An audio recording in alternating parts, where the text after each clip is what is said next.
嚟啦喂，開始啦！大家好，歡迎嚟到道聽途書，我係阿姐。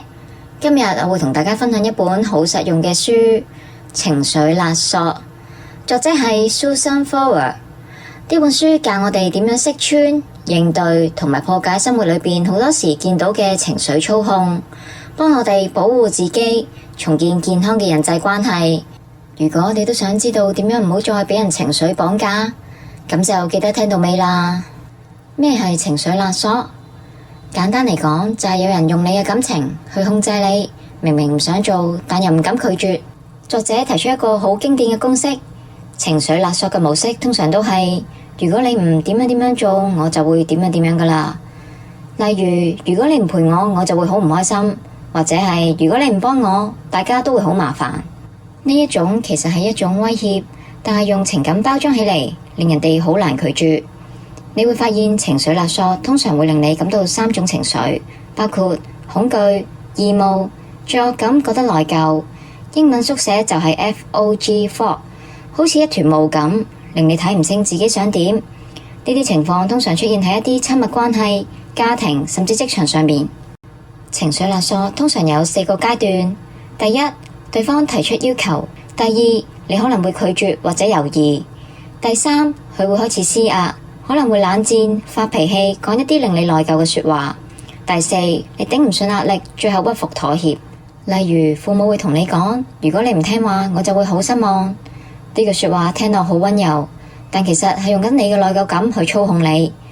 了解咗呢4個階段之後，就可以幫我哋更快去察覺到情緒勒索嘅發生。書入邊仲總結咗勒索者常用嘅6種策略。第一，懲罰型，例如你唔聽我話，我哋就會分手。第二，自我懲罰型，如果你唔幫我，我就過唔到呢關噶啦，等你覺得你都有責任。第三，痛苦型，經常強調自己為你犧牲咗幾多，令你感到愧疚。第四，誘惑型，用好處換你妥協，例如你幫我，我就請你食飯。第五，受害型，扮可憐博你同情。第六，承諾型，畫大餅之後話會回報你，但好多時都唔會兌現。大家有冇聽落去好熟口熟面呢？點解我哋咁容易被勒索？原因係因為我哋好多時怕同人哋衝突，太想討好人，唔夠自信。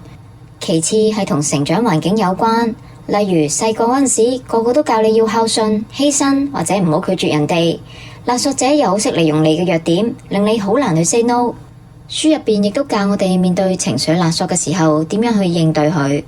首先要識得辨識，留意自己嘅情緒。如果成日都覺得好驚、內疚、壓力大，可能你就俾人情緒勒索緊。第二，學習設立界線，唔需要即刻答應對方嘅要求。第三，用我去開頭表達自己嘅感受，例如我覺得你咁樣做會令到我好唔舒服。最後揾朋友、屋企人傾下，或者揾專業嘅人士幫手。記住要保持冷靜，唔好隨便俾對方嘅情緒牽住走。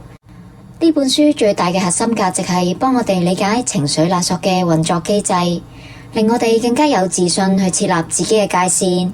情緒勒索好普遍，但係我哋可以學識分辨同埋保護自己。最緊要係保持健康嘅溝通，唔好俾情感變成操控嘅工具。最後想問下大家，有冇遇過類似嘅情況？你又會點樣做？記住，我哋要學識保護自己，重建健康嘅人際關係。到咗評分環節嘅時間啦！呢本書結構清晰，而且例子清晰易明，易讀程度我會俾4.5粒星。而呢本書嘅建議亦都好實用，無論喺家庭、愛情、職場定朋友關係上面都用得着，所以實用程度我會俾4.5粒星。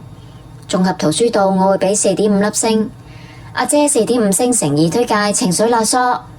今次分享到呢度啦，留言分享你嘅睇法，加入道聽途書說書會，一齊睇更多好書分享。